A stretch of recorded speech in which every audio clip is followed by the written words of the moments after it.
na using the vulnerable spot ng mga player natin, which is back down view. Pero against top 15, someone or some clan squad towards those other players been having a battle, but not line. Everyone was having from slot 5 was stop inside of the blue zone, having a battle. Get a top player there from slot 4. Manages to eliminate one play by opening fire random inside of smoke pop na ginawa naman play natin earlier from our slot 15. Diversion probably, pero the diversion of the smoke, the heat that definitely popped is like bottom decon. So everyone is being called by that smoke na ginawa naman play natin earlier kanina. Natin ito 3-man squad, one player has been annihilated, no stand up top. They're going to be getting those in the elimination of their please not the enemy of my enemies, my friend as of now. Those men are the man steps going in towards the fourth for the towards not knowing top 3. Follow vision that it is to the side of most stats. So hindi natin dito is those men earlier all the way flat syndrome. He'd definitely replace that one player all the way flat. If we're not aware about the kanina, where those men from reality is having this tunnel vision on. One player being knocked down in return of having that one player flat. For an easy night down to the side of most top natin, who's been opening fire, looking for the same time to the side of the most lotteries natin. Going for the explosion, nade.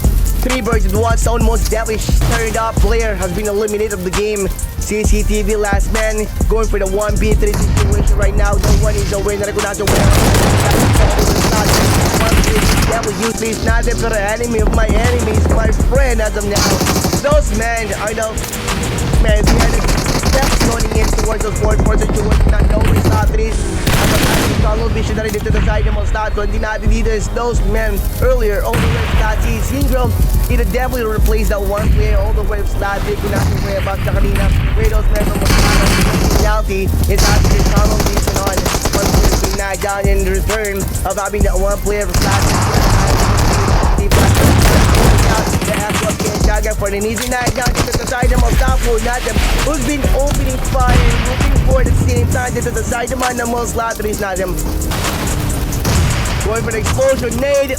3 birds with 1 stone, most definitely turned up player has been eliminated of the game. CCTV last man going for the 1v3 situation right now. No one is aware na kung nasa win. Definitely useless, not the enemy of my enemies, my friend as of now. Those men are the man steps going in towards the fourth for the towards not knowing top 3. Follow vision that it is to the side of most stats. So hindi natin dito is those men earlier all the way flat syndrome. He'd definitely replace that one player all the way flat. Kung nasa way about the kanina, where those men from reality is that fast engagement or fast-paced game. After grabbing those weapons or guns, maybe they're gonna be hunting those men immediately, having the opportunity and seeing those men if somehow they can fight back or empty-handed pa rin yung mga player natin sa mga squad who's gonna be landing on the same spot kung nasaan yung whereabouts sila. Pero again, we have our slot of 10, 7, and 19 or 7, 1, 9, 4 man squad. I'm close by lang din, as you can see yung mga player natin all the way to slot 9 yung replay. This is the spot ng mga slot 10s natin. And somehow those slot 10 or maybe slot 9 will be having those misfire for pushing that we got from the open fire na ginawa ng one player natin. Dito muna na sa mga player natin against slot 19s. Slot 19 is Hyperworld 4-man squad. Our Hyperworld is we have a safe 777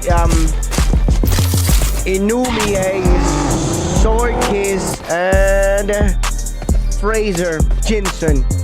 With the Chinese character at the end of the map. Also, we also have our boys all the way from slot 13's 4-man squad again. We have our SD clan. Sobrang fan natin one another mga player natin. As you can see, everyone is fanning up and going towards his favorite spot, or maybe yet those favorite compounds out there for some sort of checked out moment. But one player all the way from slot SD or SH clan has been knocked down the turn.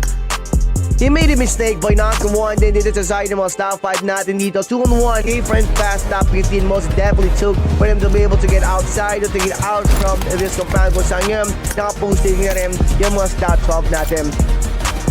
And I guess top 15 is not that way. Na rin kung nasa na yung whereabouts ng mga top 12 natin. Little did they know top 15, they're being a plan out to ambush by those men from top 12. Pero again, plan out of those top 12 did not work accordingly. No ambush and no knockdown mode. It definitely happened dun sa perimeter nila. So as top 15 is not that way. Parang sobrang busy na rin mga top 15 natin dito. You know, taking those loot out there dito and searching for those favorite weapons of theirs. End of the map, small map, we have our slot SD clan, PL slot 11, one player's been knocked down to the side of the slot 20 natin. Balag on the way, after the knock and the one everyone is moving forward rin kung nasa yung whereabouts ng mga slot 22 natin. Exchange of casualty among the definitely going to happen dito sa side ng mga slot 11 natin down sa magiging different pass top 15 most definitely took for 11 one player's been knocked down dito sa side ng mga slot 20 natin. Balag on the way, after the knock and the one everyone is moving forward rin kung nasa yung whereabouts ng mga slot 22 natin. Exchange of casualty among the definitely going to happen dito sa side ng mga slot 11 natin down sa magiging last man standing nilang si 𝗦𝗦𝗢𝗘 natin. Man, after that showed up na ginawa ng mga stats natin dito sa perimeter kung nasa na yung mga slot 11 natin dito. One player has been knocked down one by one though. Most definitely has been pushed to rest na dito by your Shuri Holder Wave slot 11 at the same time ng mga stats at stats. All we can say is talaga ng match talaga yung mga PL natin dito and also the exchange of casualties still occurring inside ng mga stats going to 11. Never knowing those men from slot 22 at the last man standing from his squad even match. He definitely pursued and move on na rin kung nasa yung move dito sa side ng mga statue natin. He thinking that he can, you know, knock one or knock that last man all the way statue dito. 11, one player's been knocked down dito sa side ng mga statue. The one player who got knocked down dito sa side ng mga statue and was natin pero no one is backing down at the knock down ng mga statue natin. One player most definitely has been caught slacking inside of smoke of that small house kung nasa na rin whereabouts ng one player natin all the way of slot as this natin did better one, two birds in one and the most definitely natin sa side ng mga player natin all the way of slot 21 player nowhere to be found kung nasa na rin yung 3-man all the way from slot 3 has been holding those slot 21 down inside the compound pero 2 player them from slot 21 under the tag and that's why the mga slot 21 natin dito there natin 2 more to go for total qualified para maganda pa rin ang angulo ang location ng mga slot 3 natin dito for them to be able to have the snack down decent dito naman sa side ng mga slot 21 natin thinking in holding those slots 21 down inside the compound pero 2 player them from slot 21 under the tag and that's why the mga slot 21 natin dito there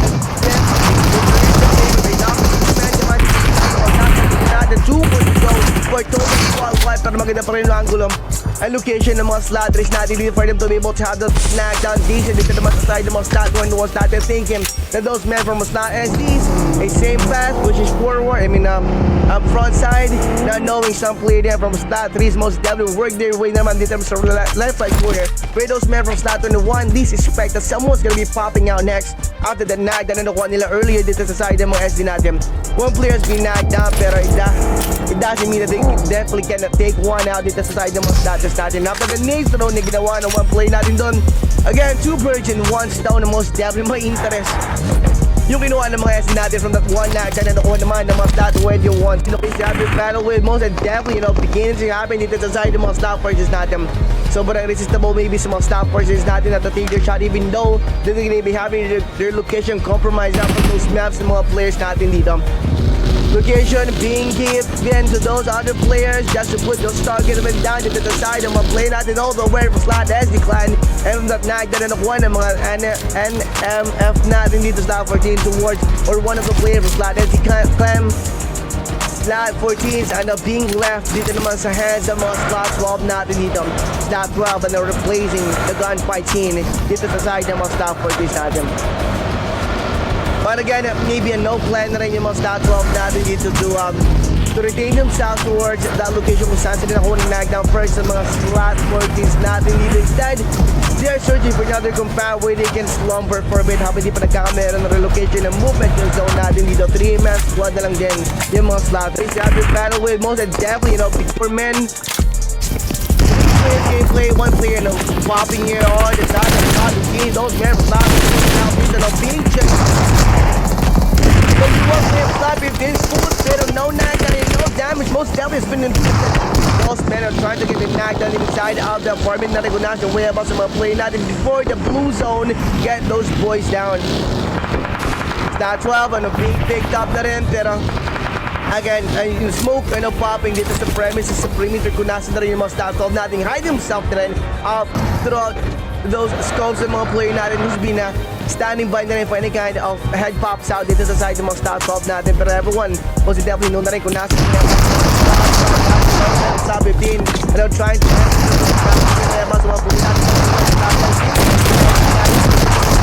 pushing those men back to get inside the smoke room kung nasa na rin yung way about siya dito. Pero even though he's gonna be getting started, yeah, no, definitely. Verstappen, Hardys, we have KitKat, all the way starter teams. As the clan 3-man squad na lang din. Surely, slot 19 can hold himself or can handle themselves and throughout the air kung nasa yung way about sa mga starter team and slot 15 natin dito. So, if only, or if 𝗲𝗲 slot 19 will be remaining as squad as possible, slot 15 and slot 13 will be having this battle, working them safe dito. And I don't know, maybe they could be trying to have those picked out kung nasa na rin yung whereabouts sa mga slot 15 and slot 30s natin. Pero even though alam na mga slot 90s natin na rin kung nasa, vice versa, slot 15s natin could be able to get this knocked out, but it's too well sa side ng mga player natin until one most definitely managed to have this one player out focus sa side ng mga slot 15s natin. Sobrang fan out to one another na probably again somehow they're gonna be having those something kwentro dito sa perimeter nila, pero sobrang clear naman ang puerto para isa for them. Outside, turning naman dito sa side ng mga play natin all the way for Star 19s fanning out dito sa position kung saan nagkameron na rin ng attention to have this squad wipe dito sa perimeter or dito sa side nila. Pero turns out talaga naman ganun na rin ka-plan out, ganun na rin ka-ready yung mga slot 90s natin for any kind of scene that those other player will be giving. One player last slot 17 of being open fire that not stop. Hit up the game opening fire higher. His gun instead of reloading his gun for that easy knock that he can take it to the side of one play not just all the way start 17. Truly he can take the back then or he can evacuate it. Those men also down not stopping. That is gonna be shooting those slot 90s not in them. Choosing to pursue the target which is yung mga slot 90s natin kahit sasabihin natin dito outnumbered by 2 na rin. The one play natin all the way from slot 17 as a position that occurred dito sa position. So just in case that someone will be opening fire, those men will be missing their shot for a possible 100% knockdown. Somehow they're gonna be seeing a slot replay for a possible target. Dito muna sa mga play natin slot 14s. NMF versus Elevate. One nagkameron yata ng catapulting yung mga play natin dito and seems like nag-kitchen ng position earlier versus those slot 20s and slot 50s natin. I know maybe nagkameron ng face-up yung mga slot 20 natin dito versus slot 15. Slot 15 is still down pa rin sa maging 2-man squad. Article all the way slot 20 is all the way pulling out the for a possible quick knockdown. If somehow he was all the way from slot 15, but a jumping shot he definitely did towards that small room with that one player from slot 20 last member of the squad standing. He got himself knocked down, eliminated, but one player there from slot 15 most definitely has been knocked down because of the 𝗧𝗢𝗘 shotgun that eliminated of the game by one of the player from slot replay. Going for that quick top up before another execution. Maybe that he will getting to the side ng mga slot side, or maybe he already knew that those men from slot 3 will be responding to them towards the spot where he definitely got off when one down dito sa side of the natin dito, or maybe they're gonna be having the one player from slot 3's maybe a sacrificial lamp for him to be able to be noted and recognize the way about some player natin dito who definitely prepare some ambush from those other players. Those gonna be taking over the map where he definitely planned earlier. The slot slot 22's higher ground pa rin. Yung mga player natin dito, higher the better sabi yan nila. Pero those slot 19, being challenged na rin ng mga slot 12 natin. Ja, open fired right now. Alam na rin ng mga slot 3 natin na rin kung nasaan yung way about ng mga possible opponent nila next. CCTV is eliminated of the game by one of the players from slot replay squad, but different fire 4-on-3 situation. Pero little by little, our slot 3s are now being given by the blue zone and no choice but to move on here in the open way. Those slot 13 will be having a lot of good team versus for a possible knockdown. What they got right now is those smoke popping gawa ng mga play natin dito for some sort of additional cover from those sides naman ng mga slot 13 natin. Pero seems like talaga mga everyone is moving forward na rin dito, working their way dito sa upper game. Punasan na rin yung way of play natin all the way from slot 13. Let's see his gap natin. No choice, those men and being flushed out from those hiding spots of theirs by the blue zone. So as our men all the way from slot 13 natin dito, giving those men no time to resuming it from those damage to be definitely from slot 13s and slot 3s natin dito. CCTV last man standing hiding behind of this foggy race. Now we're making a lot of sound dito. Pero one player from slot 13 squad, but different is moving forward na rin dito, working their way dito sa upper game. Punasan na rin yung way of play natin all the way from slot 13. Let's see his gap natin. No choice, those men and being flushed out from those hiding spots of theirs by the blue zone. So as our men all the way from slot 13 natin dito, giving those men no time to resuming it from those damage to be definitely from slot 13s. From those slot 10, slot 5 most definitely is done for. Pero slot 10 might have saved those slot 5 out from those hands naman ng mga slot 8 natin. To the side of most slot 22's not in higher ground. One player is being knocked down. Better gonna be able to send this one player away from the game. That far enough pa rin yung mga SC natin for them to be able to run here on the open. With those slot 20 will be waiting for them. Maybe bait na rin yung player natin dito sa slot 22 na way them. Whoever's gonna be claiming that one player dito sa side ng slot dito natin surprise that far enough yung mga player natin rin-offer niya dito for him to be able to be 6. Executing I'm gonna be landing here in the same spot kung saan ako na-knock na sa side ng mga slot dito natin that one player will be rejuvenate slot 5 droving fast by dito sa area kung saan nagkamera rin open 5 back yung mga slot dito natin versus our slot 18 and slot 22 and spraying maybe pushing those men back dito sa side ng mga slot 5 natin. Last man from those slot in trying to find out from that hideaways now hiding themselves back. Definitely put one down dito sa side ng mga slot dito natin right now. Slot 10 I know joining him, taking over the fight scene. Two of them have been knocked down. No one is backing down. And slot 10 22 down 1-by-1. Pero one player from slot 22 manages to be recovered up from being knocked down. Last man from his squad failing to have those men executed dito sa side ng mga status dito natin dito thinking ng mga status natin back to wounded yung mga status dito natin for any kind that they can put themselves as this one nag-charge na rin yung one play natin dito all the way of slot 10 and backing that one play who was the player of our slot 10 pero again those slot 10 did not work accordingly. That one play who's supposed to be the slayer of these two men all the way from slot 10 has been executed right there on the garage where those slot 22 most definitely hide himself out and trying to slot out from that high on top of the status again. Slot replay and no recovering after the knock that nakuha ng mga play natin all the way slot 14 first and right now last man from his squad standing which is a Shizu natin. Those slot replay and those scouting the perimeter na rin dito, making sure that no one is alive na rin dito sa side naman ng mga stop workers natin. Another one, but you want the situation, so to tell no hiding, no cover, going for the 1v1, he got himself knocked down, thinking that he can knock one dito sa side, no one play natin all the way from slot 9, pero make no mistake, he has been tagged for a possible target rin. And one player from slot 9 most definitely grab the behind of those slot 14s earlier, work his way around with a vulnerability ng mga slot 14s natin. Pero one player there from slot 9 has been knocked down in the process of taking a lot of hit from that one guy or from slot 14 from that 1v1 situation in the blue zone. Most definitely took over.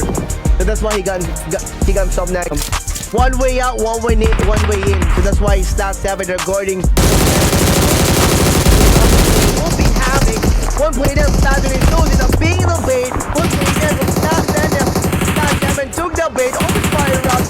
natin all the way from 𝗧𝗢𝗘 not knowing one play that 𝗧𝗢𝗘 behind the boulder, where he's definitely going to be getting visual towards that one play of 𝗧7. It's a matter that 7 will be taking the bait, opening fire up towards that one play of 𝗧𝗢𝗘, who's been trying to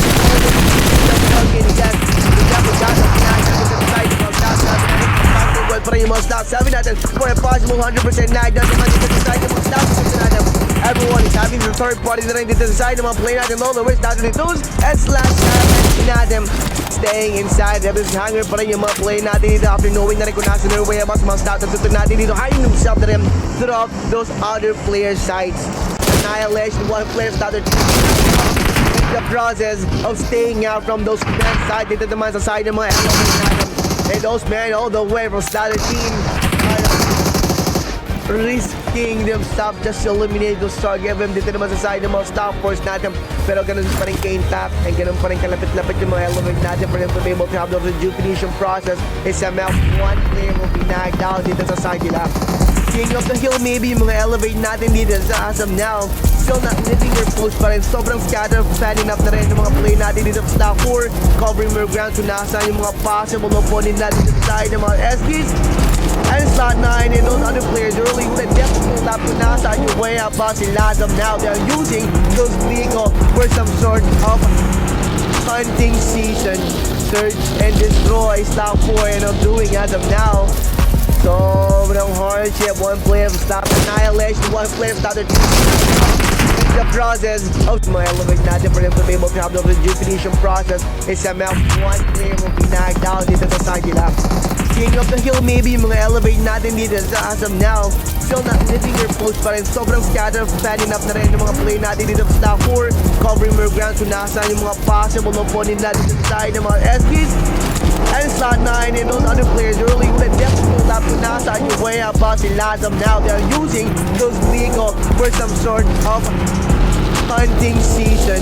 Search and destroy slot 4 and I'm doing as of now. Sobrang hardship, one player of slot 15 will be experiencing by putting one by one or putting those members of slot 4 one by one. Go for the day throw, there are truly footsteps is definitely pops out throughout the map. The mind of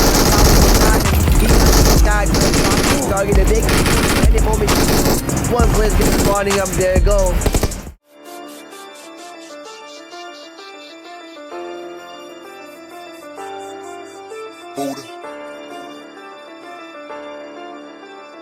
𝗧𝗢𝗘 Heto na sa laban, di ka uurungan ng mga malupit sa minay sumabay. Sabay kasabit at lahat magingay, malabuhawi pag bumakbak. Sa pandinig lahat isaksak. Pag di ka tumago ako'y asintado, ito'y aprobado, ika'y sagalpak. May lalim at lawak, galawang mahusay, may tutok lumapat, galawang matibay, lihitimunggang. Kami ang patunay, may tutok sa clash, kaya ako tumibay, sambala ka lang. Yan ang sigurado, galawan na smooth, medyo agresibo, maingat na kilos na parang plinano, sadyang palaban. Yan ang Pilipino, solido bumanat, tapat ka sa sentro, sabay na sa game, basag ka sa flame. Kapag bumalasa, pasok to sa lasa, lihitimong baraw, wasak ka sa main. Subukan mang umiwas ay di ka makakatakas, sigurado ko sa pulat, lahat ay malalakas at wala matitira kundi kami lang malakas. Huwag ka boy umasa na kami ay mapitas, gamay ko na ito kaya malabo mga paa. Babatukan lang kita hanggang ikaw ay madapa, dudurugin lang kita sabay tipi sa muka. Ewan ko na lang kung tatalog sa tuwa. Asa ka sa tiyamba na kami inyo madali, tirang talikuran ay alis ito palagi. Ibahin mo kami pare pag kami ang umatake, di basta-basta padali kaya huwag ka makapate. Baka di mo kilala isa ito sa malakas, motivational speaker panapat ko sa alas. Kilalang taga-utas ng mga nagmatigas, walang kinakatakutan labanan hanggang wakas. Legit na veterano sa paggamit ng barel, di nagbimintis, asintado kumitel. Kabilang to sa pinakamahusay na dapat mo igalang dahil di mo kalibel. Kung di ka kalibel, panoorin mo na lang mga shoutcaster, tanggapin mo na lamang mga sharpshooter. Kami lang ang sakalam, lagi last hater, kaya iyak talunan. Mga tira nyo kasi hindi inaasinta, tapos yung isang kasama mo nag-aasim pa. Kaya payo ko sa'yo, sige mag-practice pa. Nakatutok na kami, kayo ay puro plan pa. Ganito kami katibi para di margibyado, kabisado ang galaw. Bago sumabak sa duelo dito matira matibay at kami na ang panalo. Walang pwede makapigil at kami ang hari dito.